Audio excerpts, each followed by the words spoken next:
तुझ्या इकडेच का काय? आता मला आठवत नाही, मला परवा दिवशी कुठेतरी एकाचा पत्ता सुलभ शौचालयाचा आहे. चला बसला असताना सही घेतली काय? त्या आयुक्ताच्या बंगल्यावरती 550 मतदारांची नोंदणी आहे. परवाचा मोर्चा झाल्यानंतर तुम्हाला प्रत्येकाच्या यादी, आज सर्व इथे शाखाध्यक्ष आणि सगळेच मुंबईचे, ठाण्याचे, नवी मुंबईचे अनेक जण आलेले इथे. घराघरामध्ये जा, तुम्हाला चेहरे कळले पाहिजेत. आमचा गजानन कुठे गेला? काळे गजानन, आमच्या गजानन दे. काल एक गोष्ट शोधून काढली तिकडे.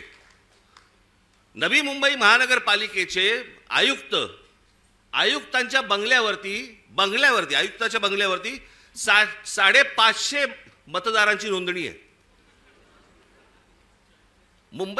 नवी मुंबई महानगरपालिकेच्या आयुक्ताच्या बंगल्यावर.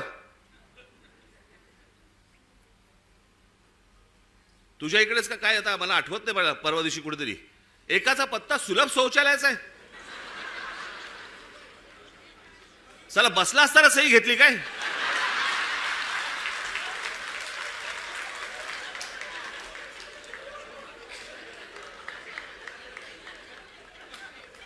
काहीही सुरू आहे.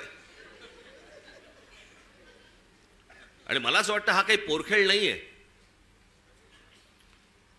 हा आमच्या सर्वांच्या आयुष्यातली प्रत्येकाची 5-5 वर्ष जात आहेत. मी नेहमी सांगत आलो, माझा पुनर्जन्मावरती विश्वास नाहीये.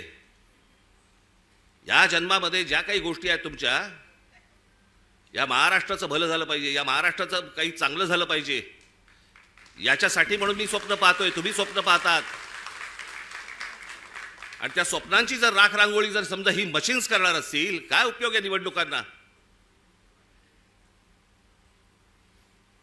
आणि म्हणून मला तुम्हाला फक्त सांगायचं आहे की परवाच्या मोर्चाला तर दणदणीतपणे तुम्ही याच, पण त्याच्यानंतर घराघरामध्ये जाऊन तुम्हाला चेहरे कळले पाहिजेत. कोण मतदार आहेत, कोण उतरतायत, कोण जात आहेत. हे प्रत्येक ठिकाणी जे सगळे दुबार बिबार भरलेत, हे सगळे नष्ट केले पाहिजेत.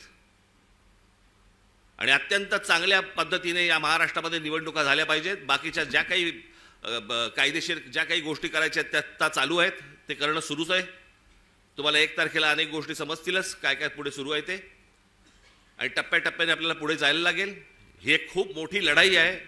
ही आपल्याला सर्वांना एकत्र लढावी लागेल, महाराष्ट्राला लढावी लागेल. प्रत्येक वेळेला महाराष्ट्रानेच पहिलं पाऊल पुढे टाकलेलं आहे. यावेळेला देखील पहिलं पाऊल महाराष्ट्रच टाकेल.